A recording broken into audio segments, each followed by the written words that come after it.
Mesdames et messieurs, les chênes que nous marquons aujourd'hui forment un pont entre les siècles, les générations, les professions également.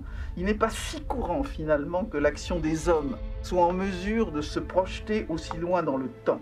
C'est donc un moment d'émotion, un moment d'histoire, un moment d'humanité, et puis c'est surtout un moment de volonté. Nous allons pouvoir marquer les premiers arbres qui vont être ensuite utilisés pour la reconstruction de Notre-Dame.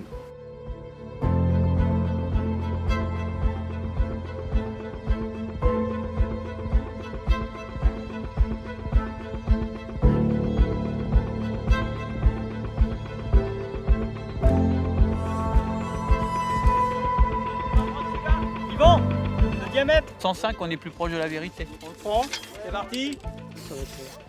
C'est vraiment fantastique de dire que nos arbres peuvent aussi rénover la cathédrale. Les cathédrales naissent en forêt.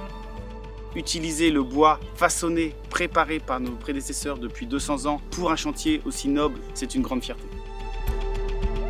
La forêt d'aujourd'hui est bien plus étendue et bien plus puissante et prospère qu'elle ne l'était au XIXe siècle. Et donc aujourd'hui, c'est tellement évident que nous avons la ressource que c'est aussi une des motivations de la filière de montrer qu'elle sait répondre à ce type de sollicitation qui est vraiment exceptionnel, parce que des chantiers de ce type, il y en a un par siècle.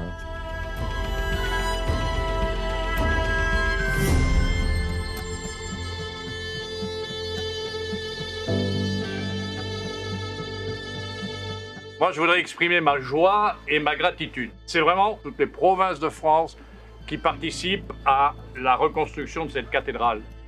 Merci à vous tous, merci à la filière bois et vive la cathédrale Notre-Dame de Paris.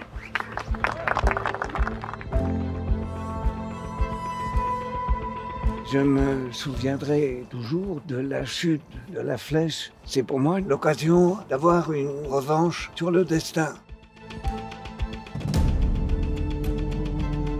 Quand vous irez à Paris, vous pourrez dire il y a un morceau de notre terroir qui est sur le toit, quoi.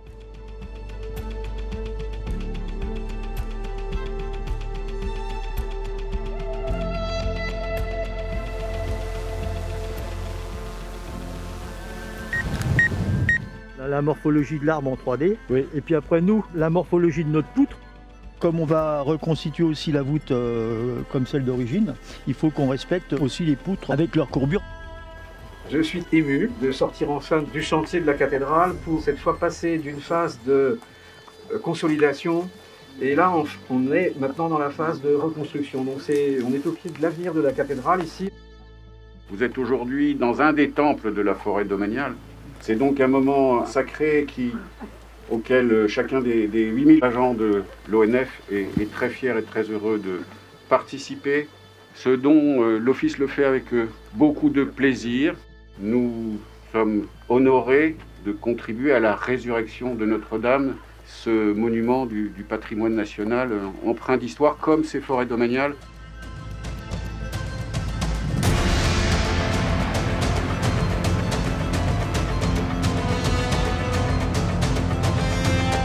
On a en fait un critère, il faut que le bois soit très long, c'est une vingtaine de mètres. L'homme est intervenu pour que ce chêne pousse soit de la bonne dimension, de la bonne section, en vue d'être un jour abattu pour des pièces absolument remarquables comme celles qu'on cherche aujourd'hui. Nous, les forestiers, on ne travaille pas pour nous, on travaille pour demain. Ces forêts-là, c'est aussi notre patrimoine. C'est cette gestion continue pendant des siècles qui permet d'obtenir les plus beaux sujets. C'est l'héritage que nous avons et que nous allons transmettre à nos enfants.